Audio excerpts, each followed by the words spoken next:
around the world for this just great global music event. It's about bringing like-minded people from all over the world together and sharing that passion and vision for music. My hand, I'll show you wonderland. This is what the music business, the core of the music business, always used to be. To talk about not just music, but all the people with different skills in live and synchronization and TV and marketing, promotion, all the various skill sets, I think is something which is very important. As a sense of inspiration for anybody in here that's an artist, for anybody in here that represents an artist, for anybody in here that's starting their own company. Don't get preoccupied with what other people think. Be preoccupied on how you can make a difference in the marketplace, how you can defy gravity. So you guys, Republic really rules the radio, right?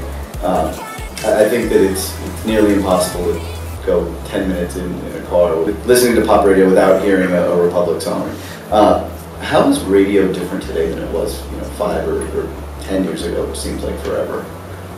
Well, what's fascinating to me is none of the new platforms have yet figured out how to push music culture like good old-fashioned radio. They break artists still. There's something about the live experience or something that just reads differently than a very sort of just maybe a clinical experience on just through a computer.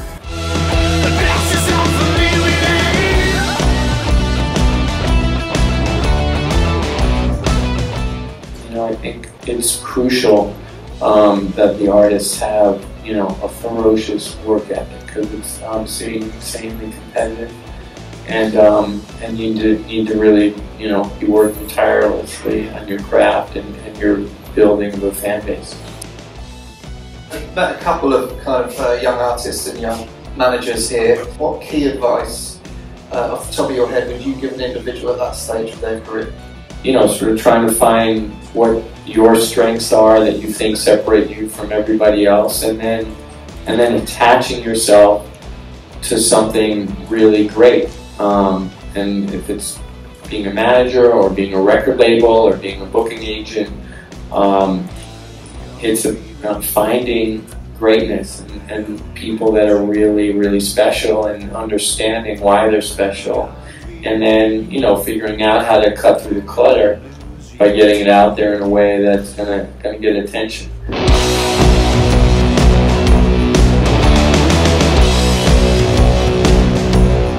How's everybody doing out there? I think rock is coming back. I really do.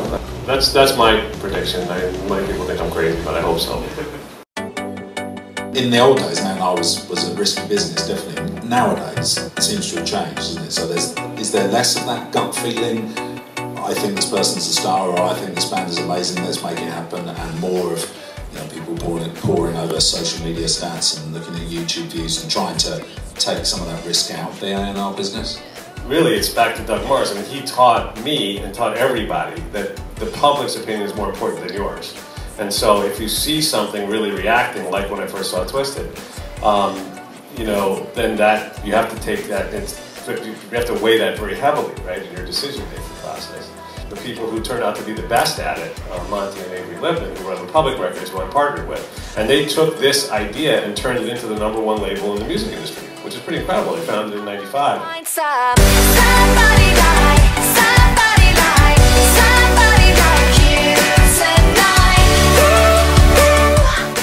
We have a new show called Beat Shazam, and obviously I cannot license all of the popular music, so we're trying to look for indie music that we use for most of our generic and epigeneric spots that we're starting to produce right now. But also, there's Super Bowl, there's like different games that we have on Fox Sports, and then there's FX, our sister company. Like, we have all these different platforms that you guys could put your music in.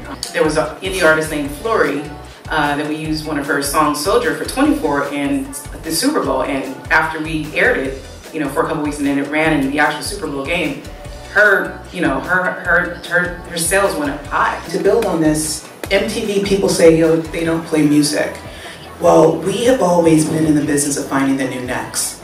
I broke many artists on MTV, and we are getting even more aggressive in that area. We are launching a new artist platform, which is all about new. There's plenty of opportunity. We're always holding showcases where signed and unsigned bands will just literally call us up and come and say, hey, you know, we know someone, are you guys willing to hear some new music? And more often than not, we're way open because we want to continue to be that platform, that editorial voice that finds the new next. I really think that major labels have to rethink their position. I think obviously everyone knows streaming is changing every dynamic, you know, possible in the business. And you know, I talk to a lot of you know, CEOs that run labels, and I think it's harder for them to, you know, it's becoming harder for them to sign things that have a buzz because there's so many tools now for artists to kind of be able to build their fan base. In the old days, you didn't have all those tools. You know, you had to, you know, you couldn't just go into a studio. You had to have money to go into a studio. You had to have money to relationships to be able to distribute your product. All that stuff now you can do for free.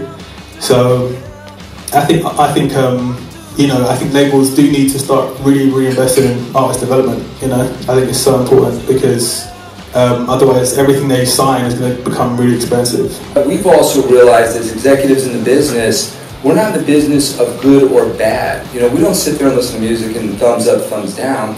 We listen to music and we decide whether or not we can make a difference. That's it.